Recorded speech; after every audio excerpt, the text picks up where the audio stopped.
and here are my three answers to the questions. So, um, starting with, I think number one, the question has to deal with transformation of Revolutionary United Front or RUF in Sierra Leone. The RUF of Sierra Leone initially um, perceived as a movement championing the cause of rural poor, underwent a drastic transformation to a faction known for its brutal terror tactics. Severe factors might have contributed to this shift.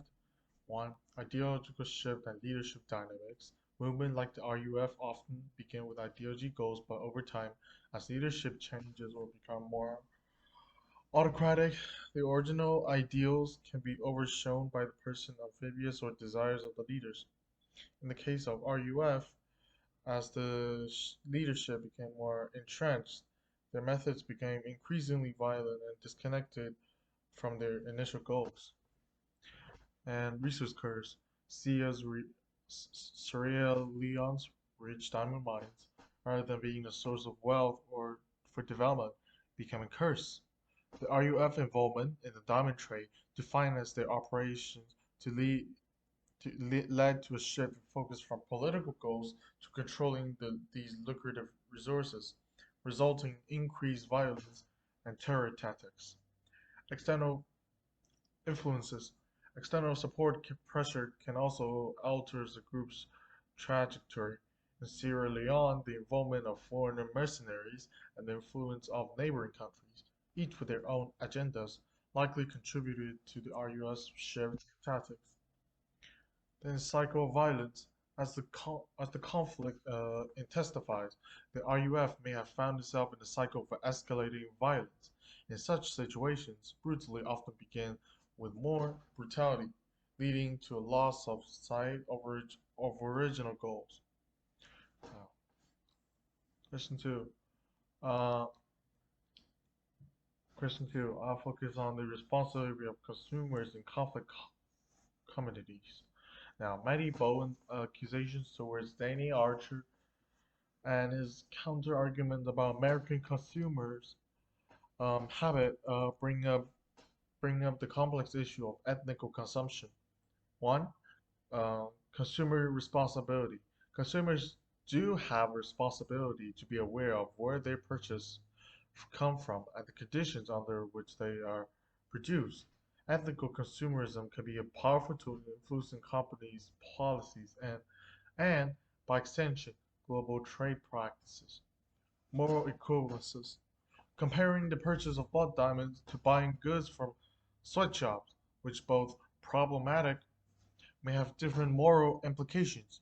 Blood diamonds directly fuel conflict, leading to loss of lives and human rights abuses. Sweatshop labor, while exploitative and often inhumane, is typically not directly linked to armed conflict. Both raise serious ethical concerns, but the immediacy and severity of the consequences may vary. Practical challenges. Now, however, the responsibility is not solely on consumers. There are practical challenges in tracing the origins of products, and often information is not readily available or reliable. These highlights this highlight the need for systematic changes is how goods are produced, traded, and labeled. Uh, Coming up, international intervention in conflicts.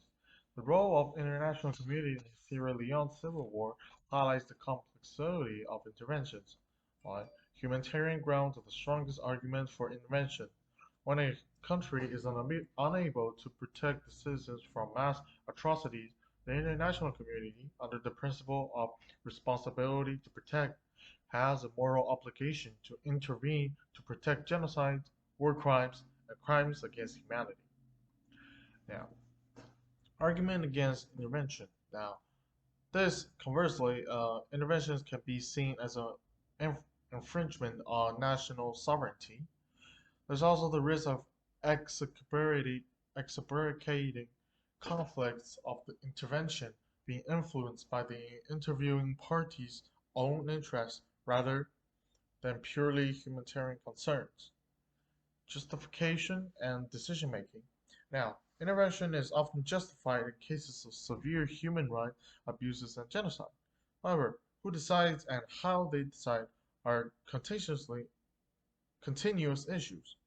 Ideally, such decisions should be made through intervention consequences, preferably under the auspices of the United States to ensure legitimacy and broad support. In conclusion, the Sierra Leone Civil War was the issue of ethnical consumerism in conflict communities and the debate over international intervention all present complex challenges that require non-understanding and multifaceted approaches. Thank you.